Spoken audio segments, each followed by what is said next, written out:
Eh bien oui, bonjour et bienvenue à la condition de l'immortalité. Cette semaine, oui, on va regarder quelque chose d'un petit peu plus positif. Qu'est-ce qui attend à ceux qui vont, oui, abandonner leur propre voie, leur propre ambition, puis vont suivre les pas de Jésus?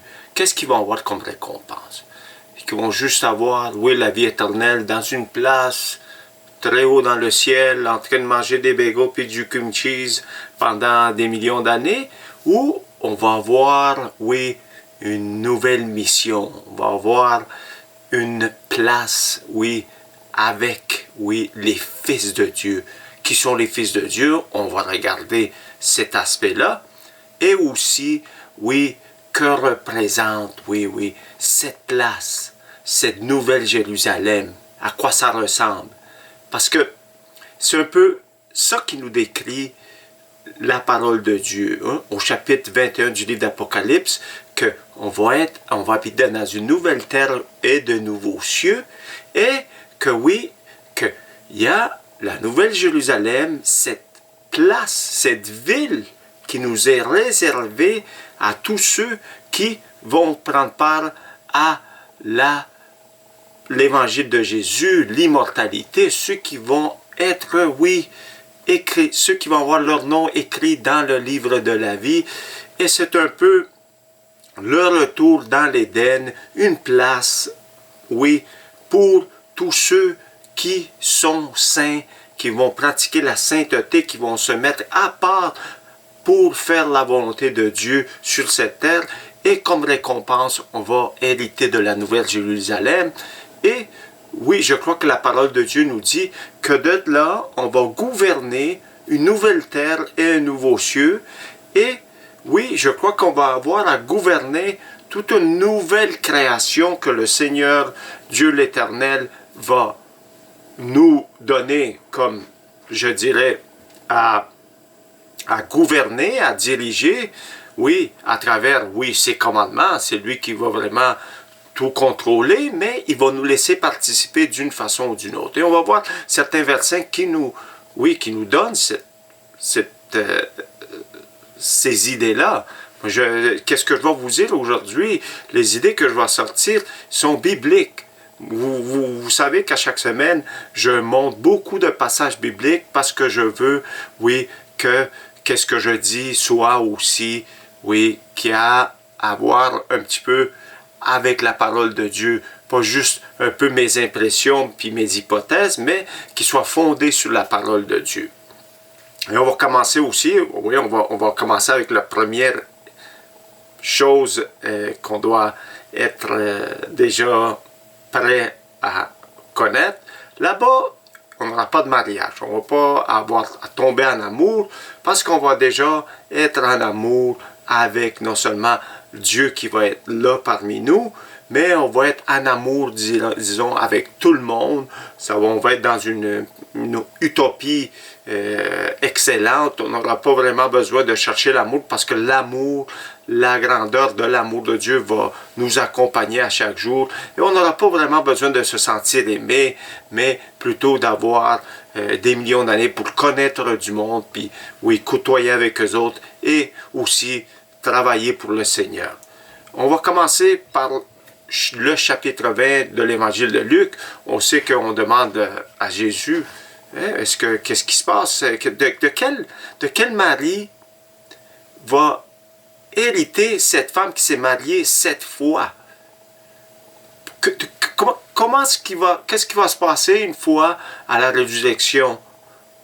Qu'est-ce qui va se passer? Et Jésus leur répondit au verset 34 du chapitre 20 de l'évangile de Luc. Jésus leur répondit, « Les enfants de ce siècle prennent des femmes et des maris. Mais, le verset 35, ceux qui seront trouvés dignes d'avoir part au siècle à venir et à la résurrection des morts ne prendront ni femme ni mari. » Et on va regarder le verset 36 pour conclure, « Car ils ne pourront plus mourir, parce qu'ils seront semblables aux anges, et qu'ils seront fils de Dieu, étant fils de la résurrection. » Ici, on peut voir qu'on est vraiment déjà là pour conclure au verset 36, on sera des fils de Dieu, hein, ou des filles de Dieu. On ne sera pas... Maintenant, on est des enfants de Dieu. On peut voir au début du verset 34, Jésus leur répondit, les enfants de ce siècle. Maintenant, on est des enfants de Dieu, mais on va hériter de la nouvelle Jérusalem. Maintenant, on va devenir des fils de Dieu. Pourquoi je dis ça? Parce que les fils de Dieu représentent, oui, cette gouvernance divine dans l'Assemblée de Dieu, qu'on va voir tantôt au psaume 82 et 89, qui sont cette identité-là. Ben, je crois que c'est les anges, c'est les séraphins, les chérubines, les archanges, cette famille de Dieu qui est céleste, qui gouverne, oui, du ciel, qui envoie des anges. On peut le voir dans l'Ancien Testament. Il a apparu à Abraham, les anges ont apparu à Abraham, à Jacob, à Lot, à la femme, la mère de Samson, au livre de Juges, le chapitre 13, on peut voir qu'il a apparu tout partout, dans les buissons à Moïse, l'ange de l'Éternel. On voit qu'il y a des messagers de Dieu qui sont constamment, oui, au travail de Dieu et qui viennent, oui, donner des messages. Et aussi, on a les prophètes qui nous prophétisent un peu qu'est-ce qui se passe dans l'Assemblée de Dieu, comment est-ce que ça se passe. On va voir ça tantôt aussi. Mais ici, on va continuer à comprendre qu'il n'y en aura pas de mariage dans la Nouvelle Jérusalem. OK? Déjà là, faites-vous pas d'idée, il n'y aura pas de mariage, on ne pourra pas se procréer parce que la nécessité de se procréer ici sur la terre, c'est parce qu'on va mourir. Hein? Et si on va mourir, il faut laisser une descendance. Mais là-bas, puisqu'on ne va pas mourir, on va seulement revoir les êtres bien-aimés qu'on a laissés dans le passé, et aussi ceux qu'on a laissés, ceux qui nous ont laissés aussi, hein, comme notre père puis notre mère. Si jamais un jour on sait que, moi je sais que ma mère elle est déjà décédée, mais si je la revois dans le futur, ben je vais pouvoir la revoir et contempler du temps avec elle, à parler puis à travailler pour la cause du Seigneur. Maintenant, on va voir une prophétie d'Ésaïe au chapitre 65 qui nous donne déjà une idée, oui, du chapitre 21 du livre d'Apocalypse de cette nouvelle Jérusalem. On va au verset 17 qui nous dit « Car je vais créer de nouveaux cieux et une nouvelle terre. On ne se rappellera plus des choses passées, elles ne reviendront plus à l'esprit. » Verset 18, « Réjouissez-vous plutôt et soyez toujours dans l'allégresse à cause de ce que je vais créer, car je vais créer Jérusalem pour l'allégresse et son peuple pour la joie. » On peut déjà voir une prophétie d'Isaïe qui nous dit que oui, qu'un jour le Seigneur va créer des nouveaux cieux et une nouvelle terre. Et c'est ça qu'on va voir ici au chapitre 21 du livre d'Apocalypse, le verset 1 qui nous dit « Puis je vis un nouveau ciel et une nouvelle terre, car le premier ciel et la première terre avaient disparu et la mer n'était plus. Et je vis descendre du ciel d'auprès de Dieu la ville sainte, la nouvelle Jérusalem préparée comme une épouse qui s'est parée pour son époux. Et j'entendis du trône une forte voix qui disait, « Voici le tabernacle de Dieu avec les hommes.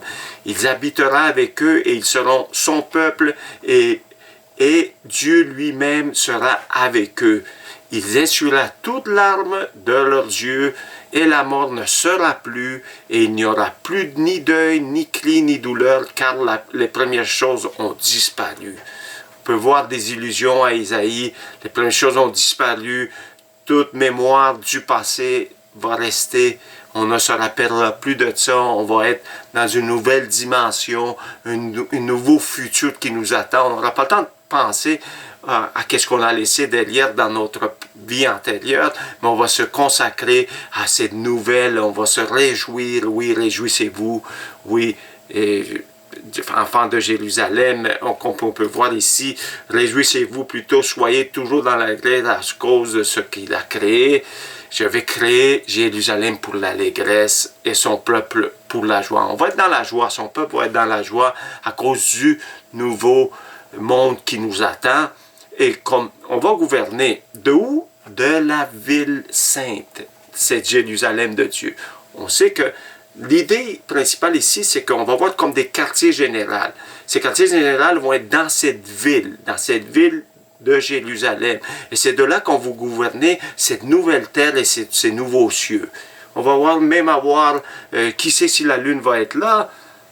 On va peut-être avoir 3-4 lunes, puis on va voir des étoiles qui nous entourent, puis ça va être vraiment merveilleux. Même déjà la ville nous décrit, non seulement qu'il va être en forme de carré, mais que, oui, la ville va être toute pleine d'or. Ça va être construit, en or, et les murs vont être avec des pierres précieuses. Ça va être d'une couleur extraordinaire, comme vous pouvez voir un peu qu'est-ce que j'ai pu faire grâce à l'intelligence artificielle, quelque chose qui pourrait peut-être ressembler, qui sait, c'est peut-être pas du tout, mais la ville sainte qui est pleine de couleurs, pleine de qui est radiante, avec oui, des pierres précieuses. Et on va vraiment être dans l'allégresse à voir c'est magnifique, une nouvelle ville pour nous, un quartier général, une ville dont, oui, les portes vont être ouvertes, mais il y a vraiment rien qui va pouvoir entrer si ce n'est que nous qui sont, oui, qui sont ceux qui sont écrits dans le livre de la vie.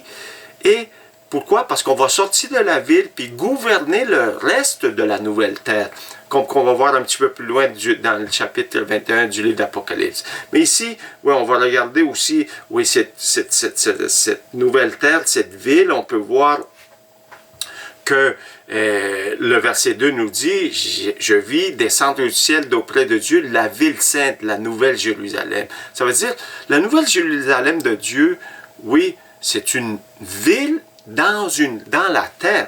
Ça veut dire, ceux qui vont avoir accès à la nouvelle Jérusalem, c'est, oui, nous les croyants, ceux qui vont, oui, hériter de la vie éternelle. Et on va continuer. Comme je vous avais dit, le verset 16 nous dit, la ville avait la forme d'un carré et sa longueur était égale à sa largeur. Et il mesurait la ville avec le roseau et trouva 12 000 stades, la longueur et la largeur et la hauteur qui étaient égales. C'est une ville qui est en forme de carré. Il y a 12 000 stades. Vous pouvez comprendre, c'est immense comme ville.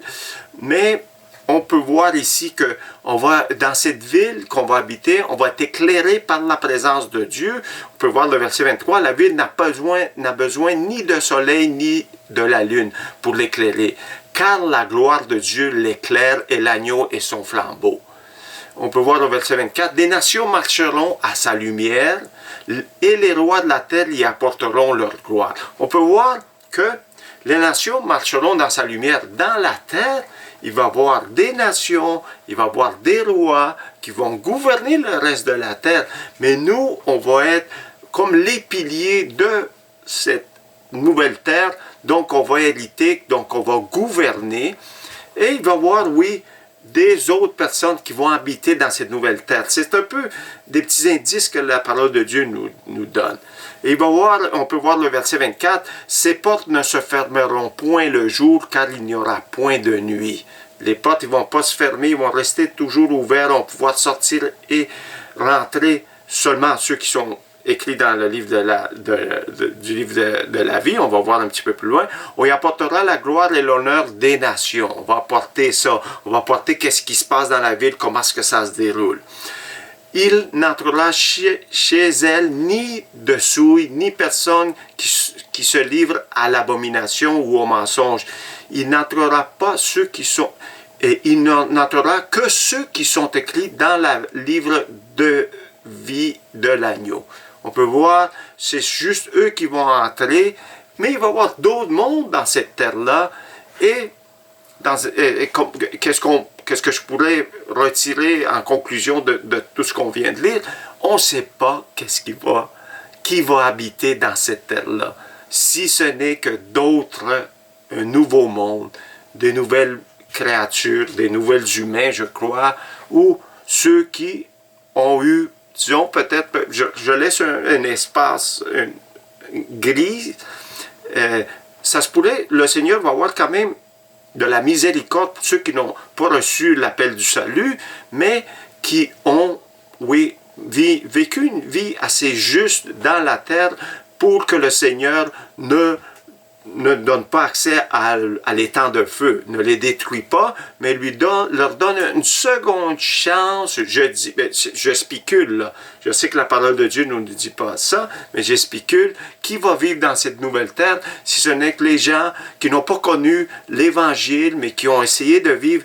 Oui, on sait que on a une conscience et parfois il y a du monde, mais il y a même des athées qui vivent dans d'une façon plus, je dirais, plus ordonnée que certains chrétiens. Et je dirais qu'il y aurait peut-être de la place pour ces gens-là qui n'ont peut-être pas entendu parler de l'Évangile de Jésus-Christ. Je laisse une place grise là, sans en dire trop. Bon, on va continuer.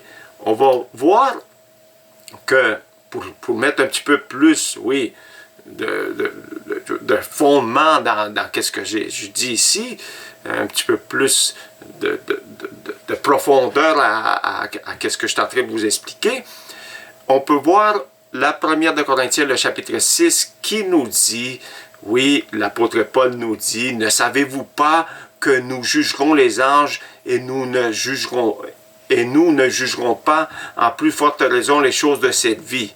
Hein? Savez-vous qu'on n'a pas vraiment à juger les choses de cette vie, plutôt on va juger les anges dans la Nouvelle Jérusalem. Pourquoi je dis ça? Parce qu'au verset 2, il dit « Ne savez-vous pas que les saints jugeront le monde? » Mais quand est-ce que les saints vont juger le monde?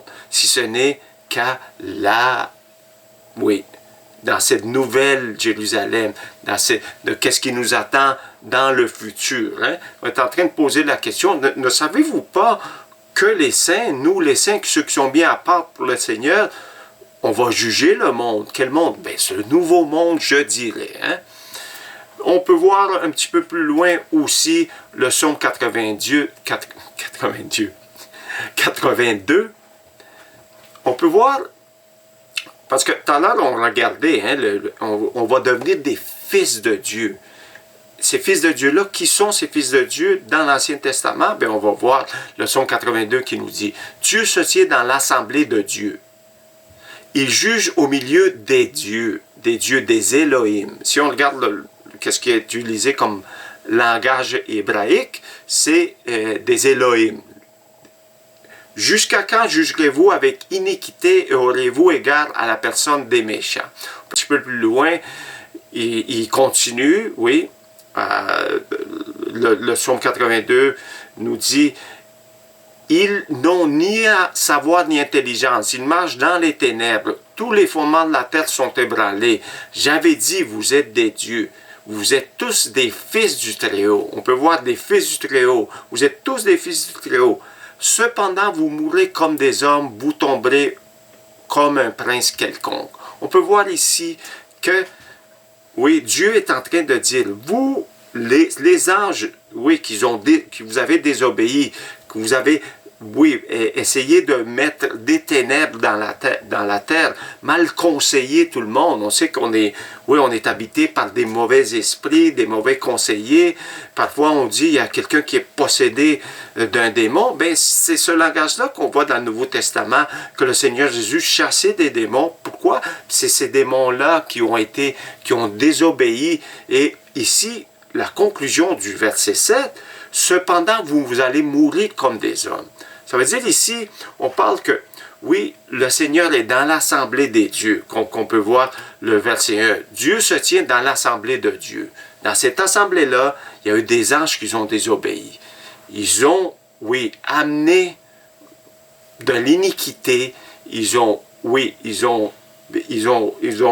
aussi, on peut voir ici, et aurez-vous égard à la personne des méchants, vous avez ni intelligence, vous marchez dans les ténèbres, tous les fondements de la terre sont ébranlés.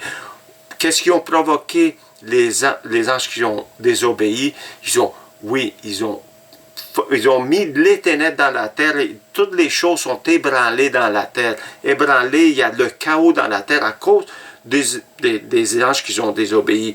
Et par conséquent, au verset 7, « Cependant, vous mourrez comme des hommes, vous tomberez comme un prince quelconque. » On peut voir la conclusion que, oui, ces anges-là vont mourir, vont être détruits dans l'acte de feu qui représente la seconde mort. Ils vont mourir comme des hommes aussi. Et on peut voir que, oui, si on est en train de conclure que, oui, il y a quand même une certaine pensée dans certaines doctrines qui disent que ceux qui se tiennent dans l'Assemblée de Dieu, ce sont les patriarches de l'Ancien Testament. Mais comment est-ce qu'on va conclure que ces patriarches-là sont des êtres divins? Pourtant, il est en train de leur dire, « Hey, écoute, vous, les patriarches, que ce soit Jacob, Abraham et tout, vous avez désobéi? » Non, ils n'ont pas désobéi, que je le sache dans l'Assemblée de Dieu, et qui est en train de leur dire, « Vous allez mourir comme des hommes. » Ils sont des hommes. Et je crois que la seule chose qu'on peut voir là-dedans, que c'est des êtres divins qui sont dans l'Assemblée de Dieu. Et on peut voir, même au psaume 89, le verset 5 nous dit « Les cieux célèbrent tes merveilles, ô Éternel, et ta fidélité dans l'assemblée des saints. » Quelle est cette assemblée des saints? Ben, le verset 6 nous dit « Car qui dans le ciel peut se comparer à l'Éternel? » Ben, personne. Même s'il y a des dieux, même s'il y a des Élohim, il n'y en a pas un comme le Dieu l'Éternel, Hachem, Yahweh lui-même. C'est lui qui a tout créé avant d'avoir créé les autres fils de Dieu.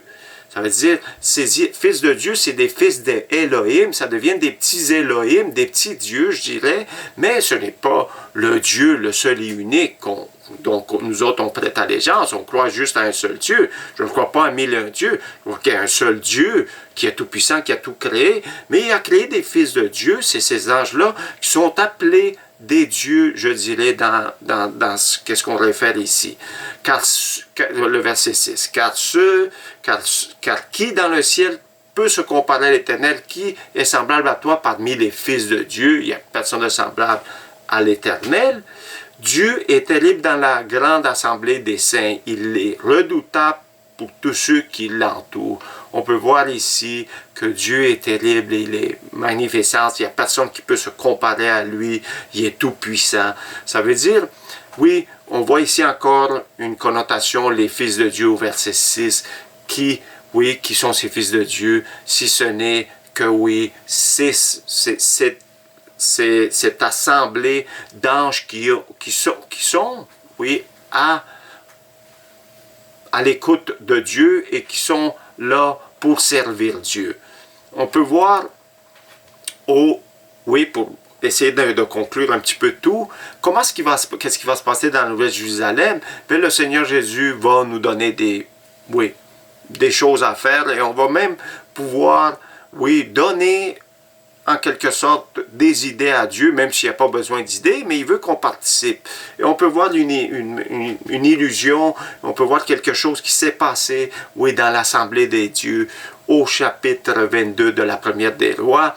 On peut voir que, Israël, le roi d'Israël et le roi de Juda, Josaphat et Akab, ces deux personnages-là voulaient aller en guerre contre le roi de la Syrie.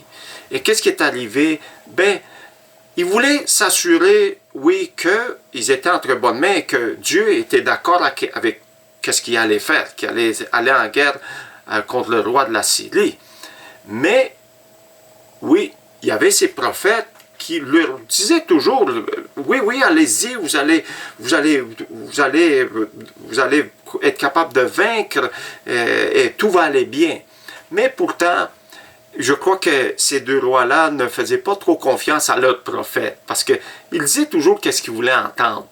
Mais on sait que Josaphat, il voulait dans quelque sorte, on veut savoir vraiment qu'est-ce que l'Éternel pense. Puis qui a de la crédibilité comme prophète ici? Le prophète Michée. Mais on sait que le roi d'Israël n'aimait pas Michée parce qu'à chaque fois qu'il allait demander à Michée des conseils, il disait toujours des mauvaises... Il disait pas qu'est-ce qu'il voulait entendre. Mais Josaphat a insisté, on va demander à Michée qu'est-ce qu'il en pense. Et on peut voir au verset 18, le roi d'Israël dit à Josaphat, Ne te l'ai-je pas dit? Il ne prophétise sur moi rien de bon. Il ne prophétise que du mal. Il ne dit que de mauvaises affaires de ma part. Il dit toujours qu'est-ce que je ne veux pas entendre. Et on peut voir au verset 19. Et Michée dit, écoute donc la parole de l'Éternel. J'ai vu l'Éternel assis sur son trône, et toute l'armée des cieux se tenant auprès de lui, à sa droite et à sa gauche. Et l'Éternel dit, qui séduira Achab, le roi d'Israël, pour qu'il monte à Ramoth et Galate, et qu'il y périsse? Ils répondirent l'un d'une manière, l'un de l'autre. Et un esprit vint se présenter devant l'Éternel et dit, un esprit, un Elohim, un fils de Dieu, et dit, moi je le séduirai. Moi je le séduirai. L'Éternel lui dit, comment? Le verset 22, je sortirai, répondit-il, et je serai un esprit de mensonge dans la bouche de tous ses prophètes. L'Éternel dit, tu le séduiras, et tu en viendras à bout. Sors et fais ainsi. Et maintenant, voici l'Éternel a mis un esprit de mensonge dans la bouche de tous tes prophètes qui sont là, et l'Éternel a prononcé du mal contre toi. Ici, en conclusion, Michée, il dit, maintenant, regarde qu'est-ce que l'Éternel a fait. Il a mis des esprits de mensonge. Ces esprits de mensonge, c'est ces prophètes qui sont en train de te dire, oh oui, il n'y a pas de problème, vas-y, il y a rien qui va se passer, tu vas revenir en vie. Mais moi, je te le dis, le prophète Michée est en train de dire, si tu vas en guerre contre le roi de la Syrie, ben, tu vas mourir dans la guerre. Et qu'est-ce qui est arrivé? Ben, oui, le roi d'Israël n'a pas aimé ce que Michée a dit. Il a décidé de le mettre en prison, de lui donner que du pain et de l'eau. Puis il dit, Michée, en conclusion, il a dit, écoute, roi d'Israël, n'oublie pas qu'est-ce que j'ai prophétisé contre toi. Et si c'est pas vrai, si tu reviens en vie, ben, tu vas voir que mes prophéties ne sont pas vraies. Mais si tu ne reviens pas, ben, Dieu a parlé. Et c'est ce qui est arrivé. Le roi d'Israël est mort au combat. Et Michée, oui, ses prophéties ont été vraies, ont été véridiques. Mais, en conclusion ici, qu'est-ce qui est arrivé dans l'assemblée du Très-Haut, dans l'assemblée de Dieu? Ben, ils ont demandé à plusieurs, un à la droite, un à la gauche. Tout le monde a donné des conseils. On dit, ben comme ça, on devrait procéder. C'est ça qu'on devrait procéder pour donner jugement. Parce que, oui, le roi d'Israël veut s'entêter à vouloir aller en guerre, mais pourtant, on sait que toi, l'Éternel, tu ne veux pas qu'il aille en guerre. Et qu'est-ce qui est arrivé? Ben, il y en a un des esprits qui a dit, ben moi, je vais faire ça. Et l'Éternel a dit, OK, fais ainsi, fais qu'est-ce que tu as à faire. Va raconter des mensonges aux prophètes pour qu'en fin de compte, le roi d'Israël se fasse séduire et aille en guerre. Quand, oui, le vrai prophète Michée, il a dit, vas-y pas, tu vas mourir. Et c'est ça qui est arrivé au roi d'Israël, Achab. Mais c'est ça, c'est un peu ça qui va arriver pour nous dans la Nouvelle Jérusalem. On va participer, on va gouverner avec le Seigneur et on va être là, on va être vraiment, non seulement avoir le temps de se réjouir, d'être dans la joie, de louanger le Seigneur, mais de travailler dans cette nouvelle terre, ces nouveaux cieux. Et c'est comme je vous dis, on ne sera pas là en train de se barloter puis rien faire de la journée longue, mais on va travailler pour la cause de Dieu et on va prendre la place, je dirais, des anges déchus. Ils vont voir, on va faire partie de ce nouveau règne-là et on va gouverner dans cette nouvelle terre. Et mais maintenant, on va gouverner de la terre. On ne sera pas dans une place dans le ciel comme c'est présentement. Il y a les anges qui sont dans l'assemblée de Dieu. Maintenant, c'est le tabernacle de Dieu qui va descendre. Dieu va être présent dans cette nouvelle terre et il va avoir la paix, l'harmonie et tout va... La volonté de Dieu va régner dans cette nouvelle Jérusalem. Ça fait que je pense que je vais vous laisser là-dessus. J'espère que vous avez aimé ces études-là. Vous avez compris un petit peu c'est quoi qui va se passer là-bas. Et j'espère que vous allez être des nôtres pour continuer à nous édifier dans la parole de Dieu et à connaître de plus en plus la parole de Dieu. Je vais vous laisser là-dessus. Soyez tous bénis et n'oubliez pas de partager, de faire des thumbs up et de vous souscrire au canal Louis, le feu dévorant, oui, la condition de l'immortalité. Ça fait que je vous laisse là-dessus. Soyez tous bénis et à la prochaine. Bye bye.